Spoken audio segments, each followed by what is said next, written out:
Hello ladies and gentlemen, and welcome back to Trilogical Thinking, the show that takes a syringe of science and injects it into the arm that of religion. Today talking about heaven, hell, and memory, because, you know, people do that. This video was inspired by the GentleBot Hell SFM that was made to coincide with Futurama's Robot Hell song.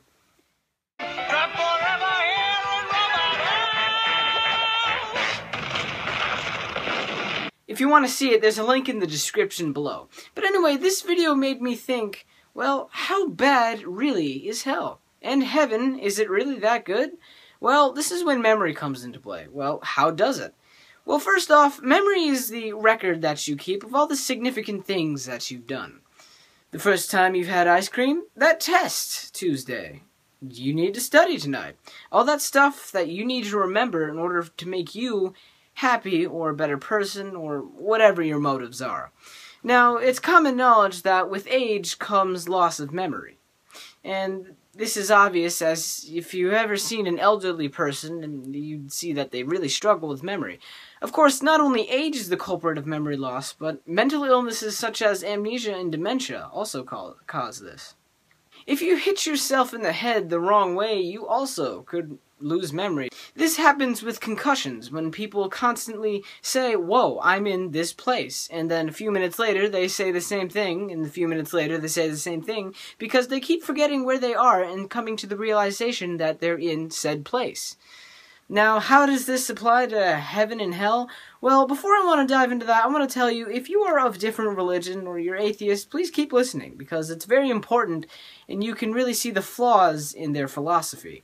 Now, I'm not supporting any major religion, I'm just supporting any religion that has the idea that when you die, and if you were bad when you were living, you go to a place of eternal punishment. And if you were good, you go to a place of happiness. Eternal happiness, you know, everything's cool.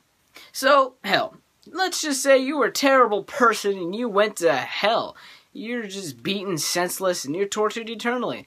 Well, this wouldn't be that bad. You see, after a certain amount of time, people forget everything. If humans could exceed the average amount that they spend living, let's just say 800 years, they would probably forget everything that they experienced in their first 100 years.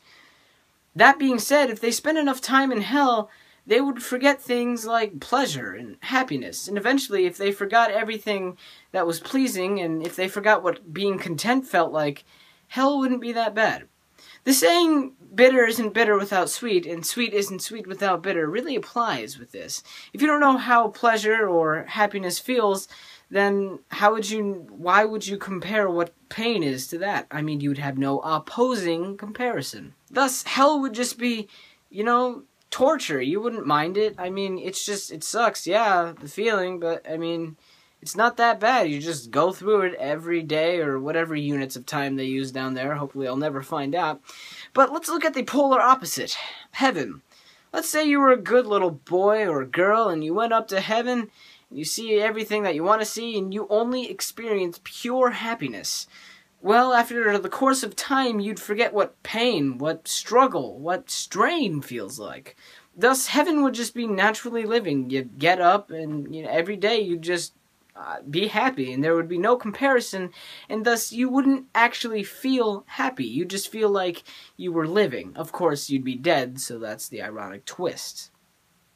Now, you may feel bad for those who have a mental condition, such as amnesia or dementia, but not really. If they die and went to heaven or hell, they would just easily forget what pain or pleasure feels like. And thus, they'd just be living.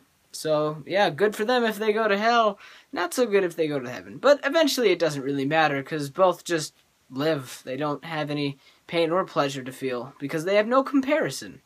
Don't use this video as an excuse to go out and be a mean person and just be a general Satan or devil or whatever you believe in is the bad part of your religion, because that's just mean. It's not nice. I mean, come on, just be nice. Be nice, because mean people suck.